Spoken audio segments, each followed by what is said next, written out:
Is there a reason why you work with Dr. Luke? Isn't your album about women empowerment?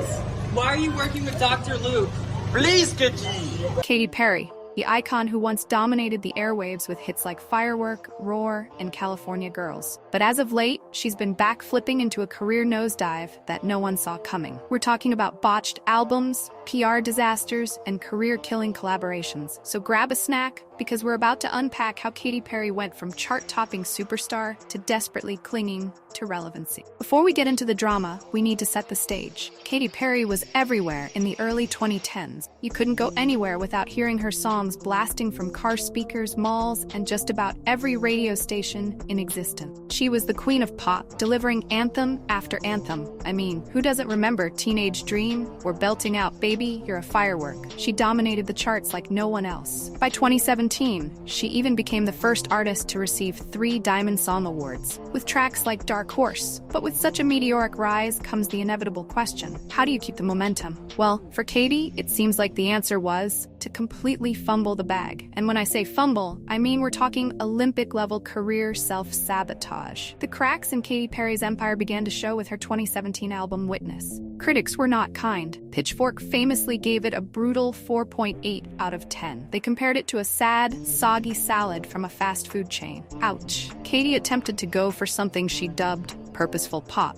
but it landed flat. It was trying to be deep, but it was the kiddie pool version of deep. Public didn't connect with it, and suddenly, the golden era of Katy Perry seemed like a distant memory. Still, even with the criticism, Witness topped the charts, but that was more out of her existing star power rather than the actual quality of the music. And hey, maybe every artist gets one flop album, right? But no, Katy wasn't finished. Enter the Smile era. By the time she released Smile in 2020, it was clear that something was very wrong. The album debuted at number 5, but it quickly free-fell 49 spots in its second week, and another 50 spots after that. Critics called it bland, uninspired, and quite frankly, forgettable. Smile was meant to be Katy's comeback story, centered around resilience and self-empowerment, but it just didn't resonate. The same themes she tried to explore in Witness were still there: self-help, empowerment. But people weren't buying it, and not just metaphorically. They literally weren't buying the album. But then, as if things couldn't get worse, Katy made a decision that pretty much everyone agrees was career suicide. Enter Dr. Luke. If you're not familiar, Dr. Luke is a mega producer who has worked on countless hits, including many of Katy Perry's. However, he's also been embroiled in a highly publicized legal battle with Kesha, who accused him of abuse. Katy Perry, even though the case was settled out of court, many artists in the industry refused to work with out of respect for Kesha, and because, well, allegations like this are pretty serious. So what does Katy do? She brings Dr. Luke back for her next big project. Yep,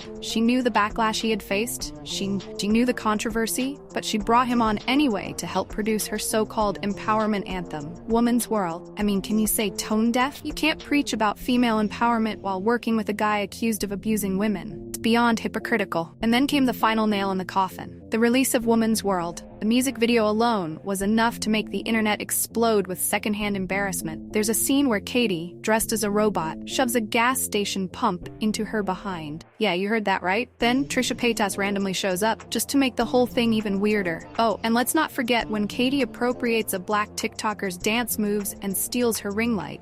What even is this video trying to say? Satire, right? At least that's what Katy claimed. She said the whole thing was supposed to be sarcastic, but when you're trying to make a point about feminism, working with an alleged abuser, and then throwing out random cringe moments, that's not satire, that's just a mess. Unsurprisingly, the backlash was swift and harsh. Critics trashed the song, calling it a vapid attempt at female empowerment. Fans, who had stuck with her through her career highs and lows, finally had enough. The YouTube comments were brutal. "Girl, delete this" was a common theme. Even Kesha tweeted a simple LOL when the news broke about Dr. Luke working with Katy again. The internet was done with her, and you know what? Hard to blame them. Katy Perry had everything going for her. She was a global superstar, beloved by millions. But between questionable artistic choices and tone-deaf decisions, she slowly dismantled everything she worked so hard to build. And now, her career is in freefall, with no clear path to redemption. It's a sad reality, but Katy Perry's once glittering career now feels like a distant memory. Sure, she could bounce back. Artists have done it before, but with every misstep, it gets harder and harder for her to recover. So what's next for Katy? Only time will tell. One thing's for sure, the days of Katy Perry ruling the pop world may be behind us. Thanks for watching, everyone. Let me know in the comments what you think of Katy Perry's latest moves. Can she make a comeback, or is this really the end? Don't forget to like, subscribe, and hit that notification bell for more deep dives into pop culture. Until next time, stay tuned, stay curious, and stay fabulous.